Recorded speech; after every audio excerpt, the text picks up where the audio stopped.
안녕하세요. 네, 황정현입니다. 자, TV 많이 보시죠? 네. 주로 어떤 프로 좋아하세요? 네, 드라마, 뭐, 코미디나, 가요, 뭐, 굉장히 TV 프로그램 다양해서 아마 취미에 따라서 굉장히 보시는 그 장르가 다양할 거라 생각합니다. 저는 뭐 TV 볼 시간이 많지 않아서 그렇기도 한데 제가 꼭 기억이 나는 프로그램이 하나 있더라고요. 그게 뭐냐면은 굉장히 어렵게 사는 어떤 가정을 선정을 해서 그 집을 이렇게 아주 새롭게 잘 꾸며주는 그런 그 프로그램이 있더라고요. 그래서 그걸 가만히 보면서 제가 느끼는 게 도저히 정말 집을 고치기 전에는 사람이 살기가 참 어렵다고 하는 그런 형편없는 공간인데 이 고쳐놓으니까 정말 아주 다르게 아주 잘 이렇게 꾸며놨더라고요. 그래서 특히 집을 갖다가 리모델링 한다 할 수도 있을 거고 또 집을 어떤 건 새로 이제 지을 수도 있겠죠. 있는데 그런 집을 갖다가 새롭게 고칠 때 가장 핵심적인 것이 뭘까를 생각을 해봤었어요. 어머님들께서는 그 집을 새롭게 고칠 때 가장 핵심이 뭐라고 생각을 하세요? 예. 그 집의 재료가 아닐까 싶습니다. 그 집을 지을 때 재료를 고급스러운 거를 쓰면은 집도 멋있어 보이고 고급스럽게 보이더라고요. 예. 예, 뭐, 집을 지을 때 아주 고급 재료를 사용하게 되면 집이 멋있게 보이긴 하겠죠. 그런데 제가 생각하기에는 물론 그것도 필요하긴 하겠지만은 그 집을 고치는 그 디자이너의 아이디어, 공간 활용을 어떻게 잘 하는지 또 그 집에 대한 그 설계가 어떻게 잘 되었는가에 따라서 재료도 효과적으로 사용될 수 있을 것이고 또 덜 효과적으로 사용될 수 있을 것 같아요. 그래서 우선 제가 관심 가진 것은 저렇게 좁은 공간을 갖다가 어떻게 잘 활용해서 설계를 참 잘했구나 하는 그런 생각을 갖고 제가 가끔 감탄을 해요. 저는 쓸모없는 공간도 아주 새롭게 잘 구성을 해서 저 쓸모있는 공간도 만들기도 하고 말이죠. 그래서 이런 그 집의 재료도 중요하지만은 이런 집을 리모델링 할 때 새로운 그 구성, 즉 새로운 설계, 이게 핵심이 아닐까 그런 생각을 많이 해봤었어요. 그런데 제가 가끔 그 프로를 보면서 느끼는 점이 바로 뭐냐면은 글을 구성하는 것과 마찬가지로 집을 구성할 때 처음에 그 집을 어떤 식으로 고칠까 하고 생각하는 그 디자이너의 설계, 아이디어가 정말 중요하지 않을까. 그래서 이런 설계 아이디어와 관련해서 이번 시간에는 글의 구성을 한번 연결해서 제가 좀 설명을 드리려고 해요. 이 글의 종류가 상당히 많잖아요. 뭐 기획문도 있고 일기도 있고 그 밖에 뭐 논설문도 있을 것이고 설명문도 있을 것이고 다양한 글의 종류가 많이 있죠. 그런데 글의 종류에 따라서 이게 글의 구성이 다르거든요. 그래서 이번 시간에는 글의 구성과 관련해서 글의 종류와 어떻게 연결해서 글을 쓸 수 있는가, 그래서 구성적인 측면에서 한번 살펴보도록 하기로 하겠습니다. 그런데 이런 구성과 관련한 부분은 아이들도 상당히 관심을 많이 갖고 있으면서도 어떻게 구성하면 좋을지 또 그것에 대한 아이들의 그 궁금증이 뭔지 일단 한번 보고 다시 얘기를 연결하도록 하겠습니다. 한번 보시죠. 제가 어떤 것에 대해 생각하는 건 많은데 그것을 글로 옮길 때 어려운 것 같아요. 처음에 글을 구성하는데요. 글을 구성할 때 어떻게 구성해야 할지 몰라서 처음에 어떻게 해야 될지 잘 모르겠고요. 그리고 구성에 일부러 맞추려다 보니까 그 글이 좀 이상하게 변한다거나 그래요. 일기는 매일 쓰니까 제가 글쓰기가 쉬운데요. 설명문이나 뭐 논설문 그런 거는 논리적 구성을 따져서 글을 써야 하기 때문에 정말 어렵습니다. 글을 구성하면요, 논설문에는 뭐 서론, 본론, 결론 그런 게 있어가지고 서론에는 뭘 쓰고 본론에는 뭘 쓰고 뭐 그런 거는 잘 알고 있는데요. 그 내용을 어떻게 서론, 본론에 그 내용을 알맞게 짜맞추는 게 가장 어려운 것 같아요. 자, 아이들이 글의 구성과 관련해서 짜 맞추기가 어렵다, 어떻게 구성해야 될지 모르겠다 이런 식으로 해서 이제 구성과 관련해서 상당히 궁금한 점 많이 갖고 있어요. 그런데 원래 글의 구성이라는 것은 글의 주제를 어떻게 효과적으로 잘 표현해내느냐, 또 어떤 구조를 사용하느냐, 이것에 따라서 이제 글이 잘 된 글이 되느냐, 잘못된 글이 되느냐 이렇게 결정이 되는 거죠. 아까 제가 말씀드렸듯이 집의 설계도에 따라서 집의 모양이라든지 구조가 달라지듯이 말이죠. 그래서 이런 집의 그 골격을 튼튼하고 아름답게 잘 만들려고 하면은 이런 그 구성이, 즉 설계가 필요하듯이 글에도 이런 구성이 있습니다. 그런데 글에서는 크게 보면 이제 세 가지로 나눠서 되게 구성을 설명할 수가 있겠어요. 첫 번째가 뭐냐면요. 자연적 구성이라고 볼 수 있을 거예요. 자연적 구성이라고 하는 것은 사실은 있는 것 그대로 그 순서에 따라서 이제 글을 구성해 나가는 과정이라고 볼 수 있겠는데요.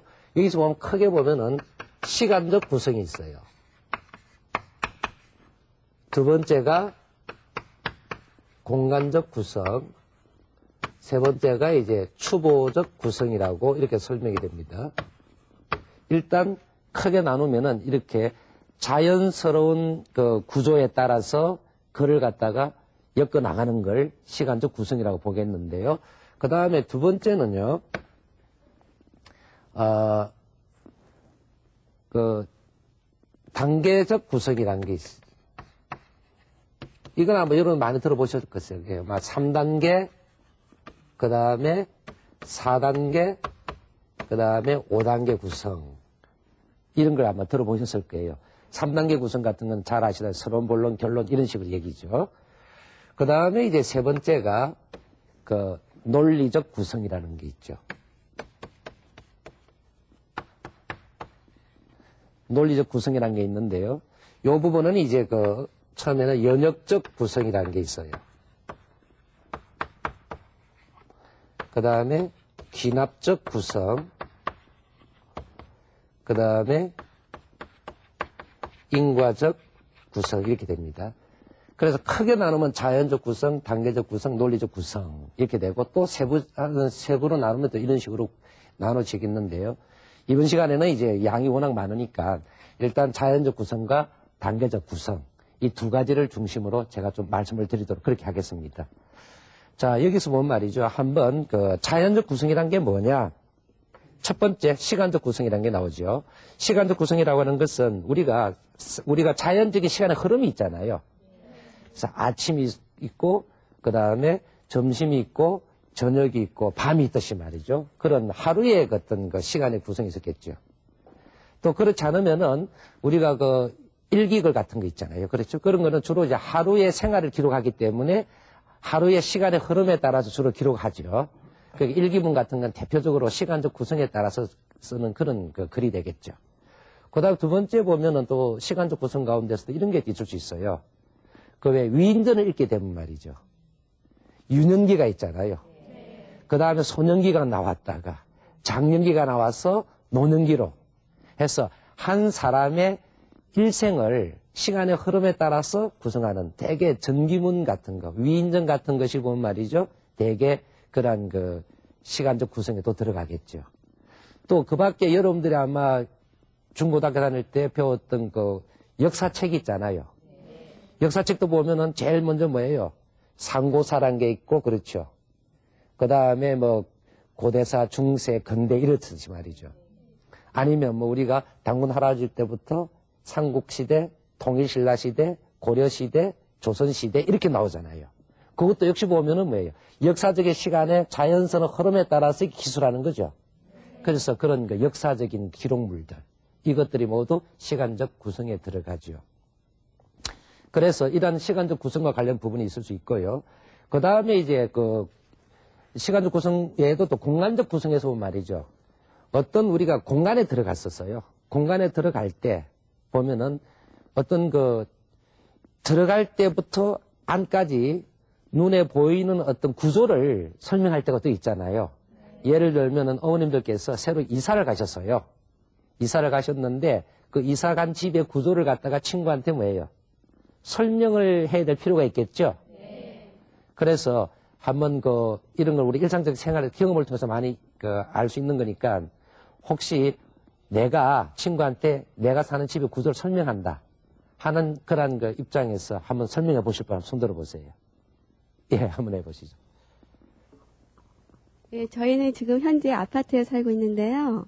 그 아파트 현관문을 열고 들어가면은 바로 오른쪽으로 신발장이 보이고요. 그 다음에 왼쪽으로 작은 방이 있습니다. 그리고 거실이 보이고, 그 다음에 부엌이 보이고, 안방이 있습니다. 예. 그러니까 방금 어머님이 살고 계시는 아파트에 대한 구조를 이제 그 친구한테 설명할 때 저러지 설명하겠죠. 또 뭐, 아파트고 또 단독주택은 또 구조가 좀 다를 수도 있겠죠. 또 다른 분은 예, 한번 말씀해 보시죠. 저희 집 같은 경우는 단독이라서요. 대문을 열면 계단으로 올라가서 3층이거든요. 그런데 현관에 왼쪽에 보면은 부엌이 있고요. 거실이 있고 오른쪽에 애들 방이 있고요. 정면에 안방이 있어요. 예. 그렇죠. 방금 이런 그 공간적 구성과 관련한 부분의 글들은 말이죠. 어떤 그 대상을 공간적으로 분석해서 설명하고 있기 때문에 이 설명문 같은 데 많이 사용이 돼요. 그 다음에 이제 그 시간적 구성, 자연적 구성 가운데서 마지막으로 이제 추보적 구성이 있는데요. 요거는 시간과 공간의 변화에 따라서 이제 쓰는 그러한 글들이 되겠습니다. 대표적인 게 보면은 그 기행문 같은 거죠. 그렇죠? 예를 들어서 아침에 어디에 도착했고 어느 과정을 거쳤어. 그럴 때는 아침이라는 시간과 그 다음에 공간이 나오죠. 어디에 도착해서 어디로 거쳐서 어디로 간다. 그런 식으로 해서 이제 초보적 구성은 시간과 공간의 그 변화에 따라서 글을 쓰는 대표적인 게 기행문 같은 것이 이렇게 되겠죠. 그래서 이런 측면에서 보면 말이죠. 한번 그 예를 들면요. 아침에 내가 백담사 입구에 도착을 했어요. 그리고 이제 안개 속에 백담사 계곡을 쭉 따라 걸어 들어가죠. 공간적 이동이 있죠. 그 다음에 드디어 백담사에 뭡니까? 도착을 했다. 거기 했더니 시간이 점심이 됐어 이제. 그 점심 때 이제 백담사에서 점심을 먹고 오세암으로 이제 가요. 그럼 오세암에 도착을 했어요. 오세암에서 다시 마등령이라는 고개를 넘어서 가죠. 그리고 이제 저녁 무렵에 대청봉에 도착을 했다. 그래서 대청봉에 도착하고 내려다봤더니 정말 산하가 아름답게 펼쳐져 있더라. 그렇게 되면은 아침, 점심, 저녁 시간에 따라서 이쪽은 공간적인 이동이 계속 변화가 생기잖아요. 그래서 이렇게 기록하는 것이 바로 뭐냐면은 기행문 형식 가운데서 추보식 구성이다. 그렇죠? 그래서 이러한 그 글을 쓸 때 아이들이 보면 어디 요즘 뭐 체험학습 같은 거 많이 하잖아요. 그래서 어디 갔다 오게 되면 갔다 온 그런 기록을 쓰게 되는데 요런 그 과정을 좀 익혀두고 시간대 공간의 변화에 따라서 어떤 걸 시간에 따라서 공간에 따라서 이렇게 구성하게 되면요. 글쓰기에 있어서 처음에는 조금 어려워하지만은 이거 어느 정도 훈련되면은 참 이런 것들은 아이들 쉽게 접근할 수 있는 글들이죠. 그리고 가장 이것이 자연적 구성이라는 것은 글 쓰는 데 있어서 가장 자연스러운 글쓰기예요. 특별한 어떤 논리적인 사고를 하지 않더라도 시간의 흐름과 공간의 변화에 따라서 보고 느낀 것 갖다 쓰는 과정이거든요. 그 다음에 이제 우리가 3단계 구성이라는 게 있죠. 단계별 구성 가운데서 아까 말씀드렸듯이 이제 3단계 구성이라는 게 있어요. 3단계 구성은 대개 서론과 본론과 뭐예요? 결론으로 이제 구성이 되겠죠. 그래서 대개 이제 그 서론 부분에는 말이죠. 여기서 보면은 서론 부분에서는 글 쓰는 동기, 내가 이거를 왜 쓰는가? 아니면은 글 쓰는 목적, 그렇죠? 이러한 걸 내가 남에게 알려야겠다든지 또 내가 새롭게 들은 걸 갖다가 알려주고 싶다든지 뭐 등등 자기 주장을 갖다 펼쳐보고 싶다든지 또 목적이 있겠죠. 그 다음에 이제 서론 부분에서는 그런 목적에 따라서 어떤 식으로 글을 전개해 나갈 것이다 하는 걸 대강 정보를 서론에서 주게 돼요.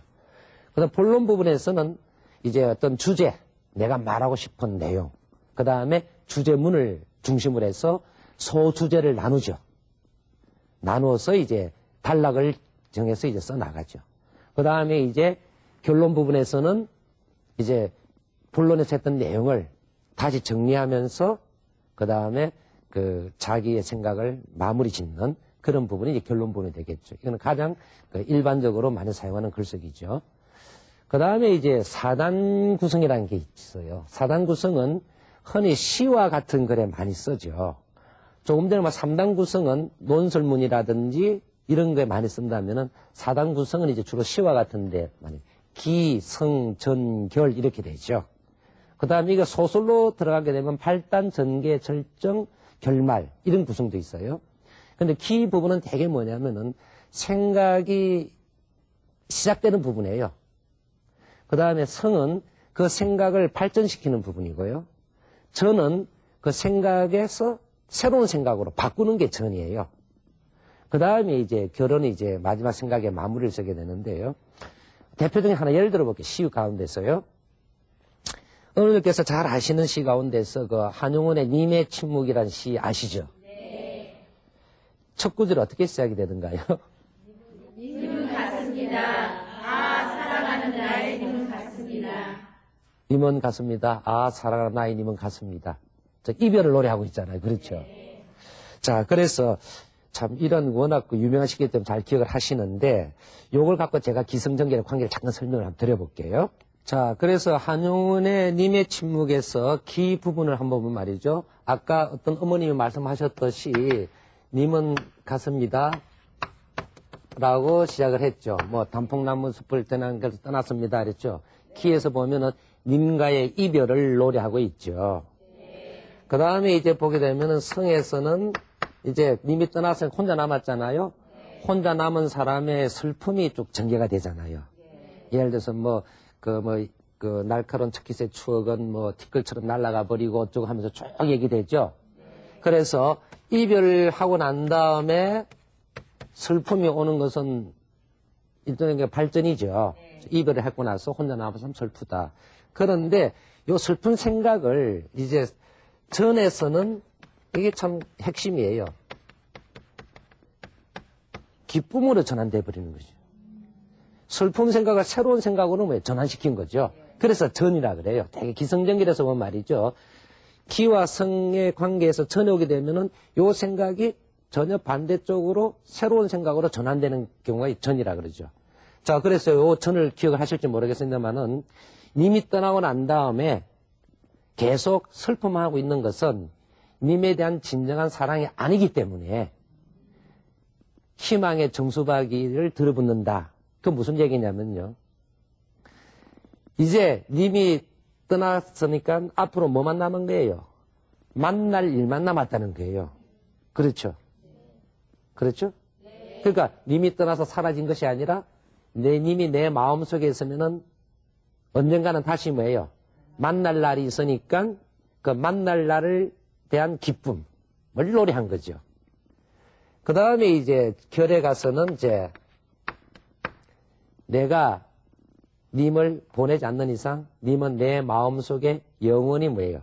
남아있기 때문에 님을 만날 날을 기다리면서 나는 끝까지 뭐예요? 님에 대한 사랑을 지키겠다.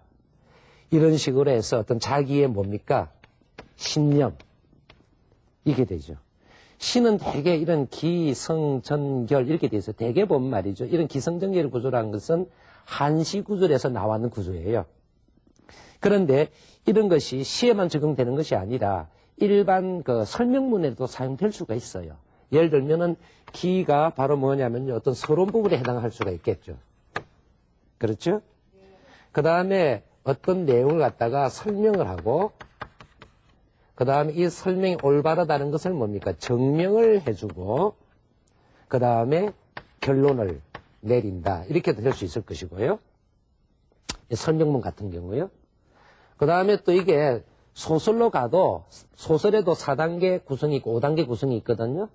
그래서 소설 같은 경우는 보면은 발단이 될 수 있고 그 다음에 전개, 그 다음에 절정, 그 다음에 결말 이런 식으로 말이죠. 그러니까 시 같은 경우에도 쓸 수 있고 그 다음에 설명문 같은 경우에도 쓸 수 있고 그 다음에 소설. 그래서 이런 4단계 구성이란 것은 이렇게 다양하게 사용이 될 수 있다고 볼 수 있겠습니다. 그 다음에 또 보면요. 5단계 구성이라는 게 있어요. 단계별 구성 가운데서 5단계 구성이 있는데요. 여기는 이제 발단, 전개, 절정, 결말, 기성전을 나눴지만 5단계는 이 4개 가운데서 뭐가 더 들어갑니까? 위기가 들어감으로써 단계가 하나 더 늘어나죠. 5단계가 만들어지죠. 그래서 발단 부분은 대개 보면은 이야기가 어떻게 됩니까? 이제 시작되는 부분이죠. 예를 들면 어떤 주제가 암시되기도 하고 어떤 시간이나 공간적인 배경이 이제 전개가 되죠. 그래서 이제 말하자면 이제 그 무대로 따지면은 그 무대 배경이 있잖아요. 그런 게 되게 소개가 되죠. 그 다음에 이제 그 전개에서는 이제 등장인물이 나타나고 어떤 사건이 이제 전개돼 나가죠. 그러다가 어떤 위기에 봉착합니다. 위기에 봉착하고 그 다음에 그 위기가 갈등을 막 일으키다가 결국은 그게 해소가 돼요. 해결되죠. 그게 이제 절정 부분이고 그 다음에 마무리 부분에서 이제 결말되게 이루죠. 그래서 요즘 아이들이 보면 이렇게 문학적인 글을 상 많이 읽는데 이런 문학적인 글 속에서 보면은 특히 그 소설 같은 경우는 이런 5단계 구성을 되게 갖고 있죠. 그래서 이런 부분에 대해서 한번 제가 또 예를 들어서 한번 보도록 하죠.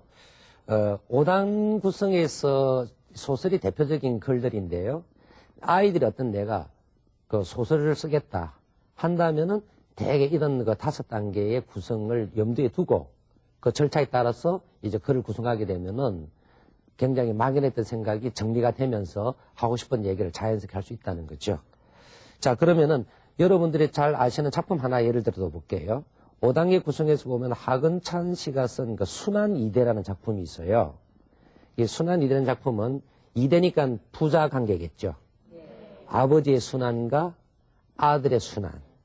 그러면서 아버지는 일제시대 때 살았던 사람이고 아들은 6.25 때 문제가 생기죠. 그러니까 어떻게 보면은 아버지와 아들 두 사람 개인의 얘기인 것 같지만은 사실은 우리 민족의 역사죠. 그렇죠. 그래서 그 얘기를 중심으로 조금 제가 설명을 한번 드려볼게요. 여기서 아까 하나 더 들어갈 것이 뭔 말이죠?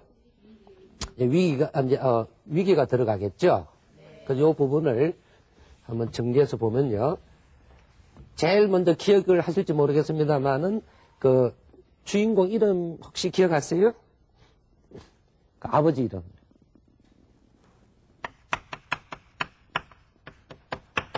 이게 박만도라고 하는 그 아버지가 등장을 하죠. 그래서 이 박만도라는 아버지가 어떤 소식을 받냐면요. 6.25 전쟁에 참전했던 아들이 살아서 돌아온다는 그런 소식을 받아요. 그런데 조금 전에 제가 배경에서 말씀드렸듯이 박만도란 분은 일제시대 때 일본군의 칙령에 끌려가가지고 그 필리핀 쪽에서 그 비행기 활주로 공사를 하다가 한쪽 팔을 잃어버린 분이에요. 그러고 해방이 돼서 돌아와서 어떻게 결혼해서 자식을 낳았는데 그 아이가 다시 6.25 전쟁에 참전하게 되죠. 그런데 옆집 아이는 죽었다는 전사 통지서가 날아오는데 자기 아이는 몇 월 며칠 날 고향으로 돌아온다는 그런 연락을 받고 얼마나 기쁘겠어요. 그렇겠죠. 그래서 이제 전장에서 돌아오는 아들을 맞이하러 이제 가는 장면이 나와요. 나왔는데 굉장히 아주 그냥 즐거워요. 살아서 돌아오니까 그렇죠. 그러다가 이제 전개 부분에서 이제 자기 아들을 마중 나가면서 뭘 생각하냐면은 자기가 일제 때 칙령에 끌려가서 활주로 공사하다가 팔을 잃게 되는 그런 회상을 자꾸 하게 돼요. 그런데 우리 아이는 살아서 돌아온다니 너무 즐겁다. 그래서 오다가 그냥 주막에 둘러서 막걸리 한 잔 더 걸치고 그러고 이제 역으로 마중 가는 그런 과정이 쭉 전개해서 설명이 되잖아요. 그러다 하는데 위기가 생기죠. 여기에 도착해서 자기 아이를 갖다 찾아보려고 쭉 봤는데 안 보이는 거예요. 손님이 다 내렸는데 근데 나중에 저 끝에 한쪽 다리가 없는 어떤 상위 군인이 먹발을 짚고 있는 모습을 보니까 자기 아들이죠. 자기 아들이죠. 자, 나는 팔을 하나 잃어버렸는데 일제시대 때 내 아들은 다리를 잃어버렸구나. 얼마나 갈등이 심하고 힘들겠어요. 그러면서 이제 그냥 정말 화도 나고 누구한테 화를 낼 수도 없고 아들은 화를 낼 수도 없고 그렇죠. 근데 아주 기분이 아주 그런 갈등 오면서 어떻게 하나 이런 걱정 하면서 오다가 이제 절정 부분에 들어오죠. 절정 부분에 들어오는 것은 이제 아들과 화해를 해요. 오다가 주막집에 둘러서 국수를 갖다 말아주는데 그 주모한테 아들 국수를 많이 줘라. 그러면서 이제 결말 부분에는 이제 그 외나무 다리를 만나죠. 자, 외나무 다리가 있는데 좀 어떻게 건너가나. 그럴 때 이제 박만도는 아들을 갖다가 업죠. 왜냐? 아버지는 두 다리는 성하니까. 그래서 무슨 생각을 하냐면은 걸어 댕겨서 하는 일은 뭐예요? 자기가 하고 아들은 두 팔이 성하니까 집에서 할 수 있는 일은 뭐예요? 아들이 하면 된다. 이렇게 해서 이제 그 갈등이 해소되면서 결말이 잘 내리시죠. 이런 것이 대개 이제 말하자면 5단계 구성에서 나오는 소설의 특징들이에요. 어머니들께서도 그냥 소설을 막연하게 읽으시는 것보다 그 흐름에서 이런 식으로 흘러가고 있는 걸 보고 읽으시면요. 훨씬 그 내용이 기억도 잘 될 뿐만 아니라 혹시 또 어떻게 아세요? 또 내가 또 소설 쓰고 생각이 있을 때 저런 구조를 잘 기억을 했다가 저 구조를 활용해서 쓰면 되겠다. 그런데 아까도 말씀드렸듯이 5단계 구성이라는 자체는 소설에만 적용되는 것도 아니에요. 사실은 저런 그 흐름을 정확하게 기억을 하고 있으면요. 논설문을 쓸 때도 저 구성을 할 수가 있어요. 대개 아까 말씀드렸듯이 논설문은 3단계 서론, 본론, 결론만 얘기했다 그랬잖아요. 그런데 그걸 조금 세분화시켜 보면요. 그게 4단계도 될 수 있고 5단계도 될 수 있어요. 그러니까 글의 구성이란 자체가 기계적으로 딱딱 이렇게 어떤 글에는 딱딱 맞아떨리는 건 아니고요. 대개 어떤 글의 종류는 자연적인 구성으로 쓴다. 어떤 글의 구조는 단계적 구성에 쓴다. 어떤 글의 구조는 논리적 구성에 쓴다 하는 것은 대개 있지만은 그러나 그 글을 쓰는 과정에서 생각이 세분화되고 좀 더 구분해야 될 필요가 있을 때는 서론, 본론에서 2개를 나눠서 4단계 쓸 수도 있고요. 3개를 나눠서 5단계 쓸 수도 있어요. 그런데 제가 방금 말씀드린 5단계 구성은 일반적으로 말씀드리자면은 말하자면 이제 이런 그 소설 같은데 많이 활용되는 구성이라 볼 수 있는 거죠. 그래서 다시 한번 정리해서 말씀드리면요. 집을 지을 때 그 집과 관련된 설계도가 있을 때 그 집이 튼튼하고 아름답게 지어질 수 있듯이 글도 그런 그 설계도를 갖고 있다. 그리고 크게 나누면 자연적 구성이 있을 거고 단계적 구성이 있고 논리적 구성이 있는데 자연적 구성에는 시간적, 공간적, 추보적 구성을 그 다음에 단계는 3단계, 4단계, 5단계 이렇게 돼 있다는 거죠. 그 다음에 논리적 구성은 좀 까다롭고 힘들긴 해요. 연역법적인 구성이 있고 기납법적인 구성이 있고 인과적 구성이 있거든요. 이 부분 아마 별도로 따로 시간을 내서 또 차근차근하게 설명을 해야만 아마 어머님들께서 도움이 될 것 같아요.